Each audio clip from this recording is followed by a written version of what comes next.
সম্মানিত ভিউয়ার্স যদি আপনারা এই চ্যানেলে নতুন হয়ে থাকেন তো অবশ্যই এই চ্যানেলটিকে আগে সাবস্ক্রাইব করে রাখবেন, কেননা আমি এটা নতুন যে আমি কোনো কেউর ইউটিউব দেখে বা কেউর যে টেকনিক দেখে আমি চাষ করি না। আমি নিজে থেকে লাগিয়েছি। যে দেখতে পাচ্ছেন কী ধরন দেখতে পাচ্ছেন আমার কাছে, এই যে নিজে থেকে যে নিচে দেখতে পাচ্ছেন কত গোবর সার লাদাড়ি সার দিয়েছি। এই যে কত সুন্দর ফুল, তারপর অসাধারণ দেখতে পাচ্ছেন এখানে এই যে কুড়ি এসেছে। এই যে সরু সরু ফুল দেখতে পাচ্ছেন যে ফলে পরিণত হয়ে যাবে, এই যে আশা করে এগুলা হয়ে গেছে। এই যে এটা আজকে রাতে ফুটবে ফুলটা। তার পাশে এই যে দেখতে পাচ্ছেন অসংখ্য ফুল, একটা দুটো এই যে তিনটে চারটে পাঁচটে। আর ফুলে আপনারা দেখতে পাচ্ছেন একটা পিঁপড়ে নাই আমার যে ফুলে, একটাও পিঁপড়ে নেই।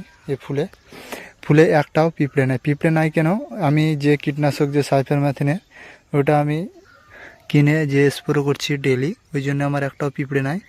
আর কিছু কিছু ফল আমার যে বৃষ্টির কারণে যে হলুদ হয়ে গেছে। এই যে এখানে দেখতে পাচ্ছেন ফল কত যেন ফুল হলুদ হয়ে যায়, কিন্তু আমার ফলটা হলুদ হয়ে গেছে। দেখতে পাচ্ছেন যে দুটো ফল নষ্ট হয়ে গেছে হলুদ হয়ে, পুরো দুটো ফল নষ্ট হয়ে গেছে।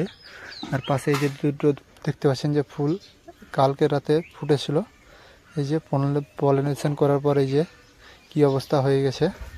তার সাইডে এই যে এরকম ভেঙে যাওয়ার কারণে ফুলের ভারিতে দেখতে পাচ্ছেন কিভাবে পেকে গেছে এটা।